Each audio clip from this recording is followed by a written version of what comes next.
news, chaps. No, what? There's a new Dacia, and I've got a... Thank you, I've got a picture of it. Here it is, it's called the Logi. Oh, that's a looker, isn't it? Anyway, moving on. Whiplash is a charter for fraudsters. I know what you mean. No, we all know this, OK? Because you have a car accident, you go, oh, I've got whiplash, and then you rate the other motorist's insurance policy, and you get benefits for the rest of your life.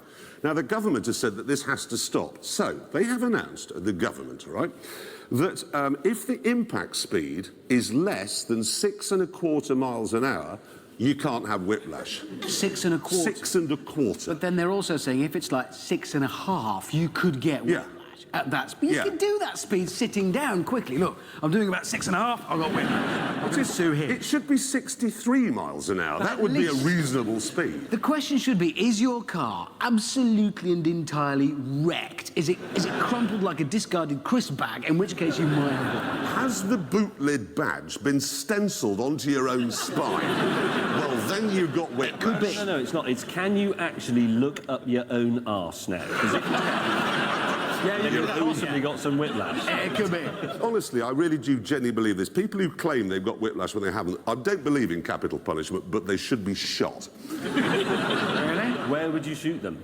In the head. No, I meant more sort of geographically. Yeah. Where would you shoot them? Oh, God. On their own or in front of anyone? Do you want to say that? Front and behind. Let's just sort it out. Usually goes well when you do. Maybe on a different show. Let's just get it, just so we can straighten out your belief. Who do you think should be shot? Where? And in front of whom? Just tell us that.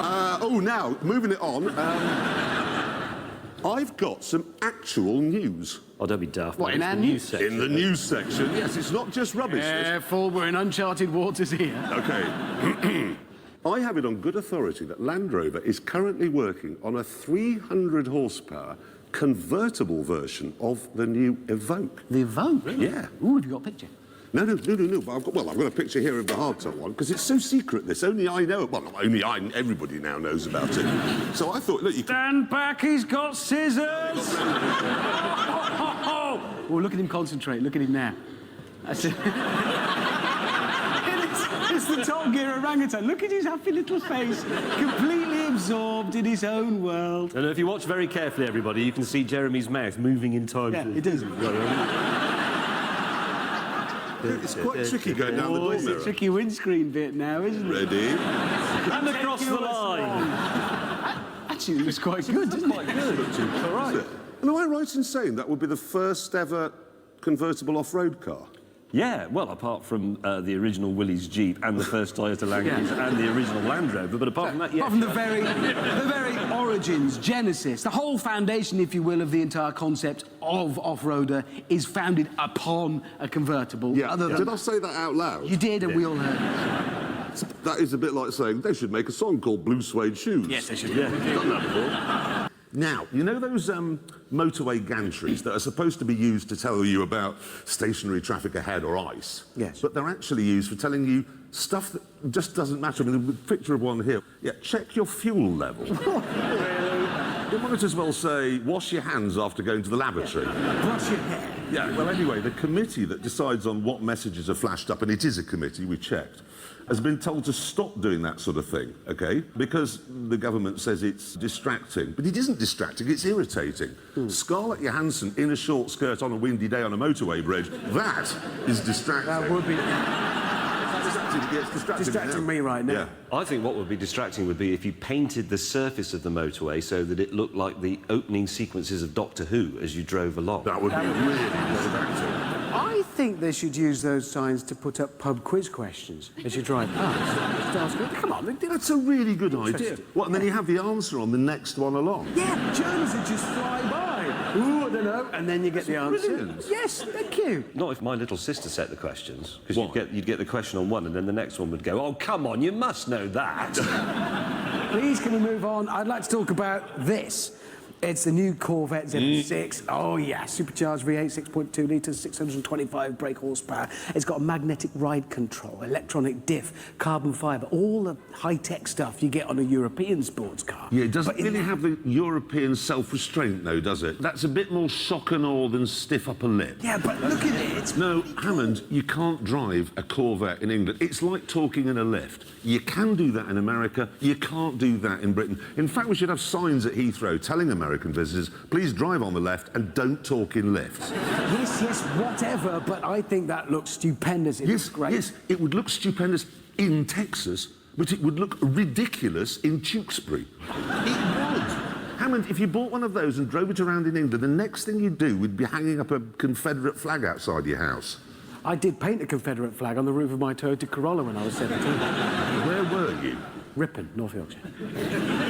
Let me just get this straight. You drove around North Yorkshire in a crappy little Japanese hatchback with a Confederate flag on the roof. Yeah. A symbol of slavery. Ladies and gentlemen, 12 years of Hammond. I just thought it looked nice. The base model of this, Yes. not the Z06, the normal one, 60 grand? 62, yes. Well, for about the same sort of money, you can have this, which is the new Jag, OK? This is the F-Type Coupe. That's around the same sort of money. And I put it to you that what we have here is a lovely piece of double Gloucester on a water biscuit. Your Corvette is 600 kilos of Monterey Jack on a teacup. I'd rather have that. You'd rather have the Monterey Jack, wouldn't you? Yeah. Hang on a minute. Surely it's 600 kilograms of Monterey Jack on a Takeo with a strawberry on top. Strawberry. There's always a strawberry on top. What, are there any Americans here? Yeah, no. You are? Hey, we've wondered Why about this do for you years. put strawberries on everything? Because it tastes good. Yeah, but not on a shepherd's pie. This is not an exaggeration. I stayed in a hotel in LA. I had to have some dry cleaning done. And when it came back in the morning, it was all wrapped up and there was a strawberry on it. What, on your dry cleaning? No, on my dry cleaning. Hammond. What? You like a Camaro, don't you? The big new Chevrolet Camaro. yes, I do. OK, well, they've made one just for you. Here it is. There you go. How funny. Thank you. It's actually, ignore the little one, that's a Hot Wheels one. What they've done is a full-size Hot Wheels model of the Camaro. Well, so they've made a full-size version of a model which is a miniature version of a full-size car. Yes, can't to start. understand the logic myself. No. There you are, that's what they've done. That's a brilliant idea. Is it? Well, that will survive an 800-mile-an-hour impact with a giant skirting board and come out completely unscathed. The worst thing about Hot Wheels was when you get up in the night for a pee and you tread on one. Or Lego. Lego is... Or an upturned plug. No. Lego's worse. Why? Because an upturned plug is big, Lego hides in the carpet. Is there anything worse than an upturned plug for treading on in the middle of the night? Lego. A landmine. A tiger. Your house, James. I know something worse. Dog. Dog was that is two words right out of my mouth. It's the ow. It's that If you have a lot of dogs, moment. it can happen. It's not a... It is. You have horses in your house. On occasion, yes, it has happened. Have you ever trodden in some horse manure? Possibly unbeknownst to me, I just had a warm foot. Anyway, if you want a full-size model of a toy car, it's basically a Camaro with Hot Wheels written on it, it's £40,000. Yeah, but it will be worth more if you keep it in the box. Oh, now, business news. Yes? Important business news. Classic cars. Values have been shooting through the roof in recent years and months, actually. And I think I know why. It's because if you put your life savings in a bank, you get, what is it nowadays, 0.5% interest? It's about 0.5%. So if you put £25,000 life savings in the bank, you get... 125 quid. It is about 125 quid a year back in interest, OK? Now, if you'd have bought 10 years ago an E-Type Jab for £25,000, it would now be worth £80,000.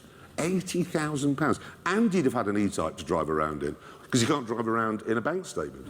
So it makes perfect sense. And there's no tax, presumably, on the profit on No, the there car, isn't. is there? No, on a car you can sell it and you don't even pay any tax on it. But there's quite a lot of cars doing that. Ferrari 275 GTS, if you bought one of those 10 years ago, about £130,000. Now, £500,000 I know. in 10 years. I know, it's staggering how That's cars all have right. gone The up. difficult thing, though, is knowing what to pick next, spotting what's going to do that. Is it? Talk to me. Really? So, Jeremy, what's Literally going the to be? expert. I once bought a BMW 3-litre CSL for £3,000. They're now worth 40, 50? Easily. How much did you sell yours for? 1,500 quid. Well done. I am the man you turn to at times. Come on. My Your tip top now. tip. Subaru Impreza, probably. We want to take this quite seriously, though, because we could actually dispense sound financial advice. Yeah, And maybe. actually, a car I've noticed that has gone up a lot in recent years is the Rolls-Royce Corniche. Yeah, like the one you've got, James, really. Yeah. How much is it worth now, James? About £1 million. Is it? Is it really? That's nothing compared to the Mercedes 600 grosser. Ah, such as the one you've got, Jeremy. £1 billion. Really? A billion? That's a That great is billion. now $1 billion to Wow. buy one of those. If anybody's interested, give me a shout after the show. Yeah. Excellent. And now it is time for the news. And it's good news because the Dacia Duster has been named Budget 4x4 Tow Car of the Year. Great. Now, I've bought a bicycle. I thought you were looking a bit trim. Well, do you know, it's not really the weight that I've lost, but my core, what's it called? Core strength. Are we on Loose Women or something? No, James, as you well know, we have been for many years on last of the summer gear. Since I bought my bicycle, what's driving me mad is the amount of people who come and say, we need to get some Lycra shorts now. Well, you do, because it's more comfortable and it stops chafing. No, Hammond, you don't need... It's people who wear Lycra shorts to go on a bicycle and go, look, it's difficult and dangerous and I need special... You don't. In fact, the only thing I do wear that is a concession I make is this T-shirt, OK? And this is the back of it as I'm riding along. Motorists, thank you for letting me use your roads. Because I think that's polite. I don't believe you. I do bought have a bicycle. bike. What kind of bicycle is it? I don't know, they're all the same. What is it? A mountain bike? Is it a racer? When you went to the shop, you walked through the door of a bicycle shop, and a man went, "Oh my God!" and what I'd like. What I did you just said, ask? can I have the one nearest the door? He was trying to say, you can have this one for £10,000 or this. I said, no, I just wanted a bicycle. So this, that one. this It's bicycle, 300 quid. This bicycle he sold you. Yeah. Is the front wheel a lot bigger than the back wheel? No. It's just the bikes. They're all the same. Has it got And two little ones? No, at the it back? hasn't got stabilisers. It's a bicycle. Genuinely, I don't believe you, and I think this has become like a new mystery. It's like a Yeti. So if maybe somebody's seen him, if you have seen Jeremy on his bicycle, write to us please at help. I've burst from laughing. Wood Lane, wherever. I don't believe it. I'm going to ride down... No, I'm not going to ride down here next week. That's idiotic. Barely ride to the paper shop. Now, who saw the British Grand Prix last weekend? Yeah. You may have noticed there were a lot of blowouts, OK? And I must say, I feel rather sorry for Pirelli.